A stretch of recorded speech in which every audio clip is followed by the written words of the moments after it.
Әзірде Өзбекстан Республикасы Мудафа вазирлиги Шимолий Гарби Харби округунун кіші сержантыман. Қыз бала болуыма қарамастан, ватанға болған мехір бірінші орында. Ватанымды екі есе қандайдыр сенімменен қорғай аламан. Жарысларға шыққанымда да мен тек қана спортшы емес, харби спортшы болып шығаман. Соның үшін әрекет етемен.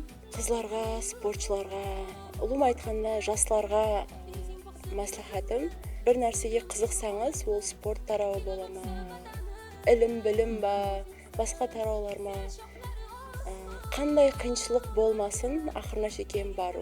Негізі әзір көріп отырған айрым адамдар айтуы мүмкін, ватанымды қорғайман, харби инсанлардың кәсібі, харби инсанлардың жұмысы ғой деген нәрселер болады да, бірақ спортшы инсанлар үшін ол басқаша сезім.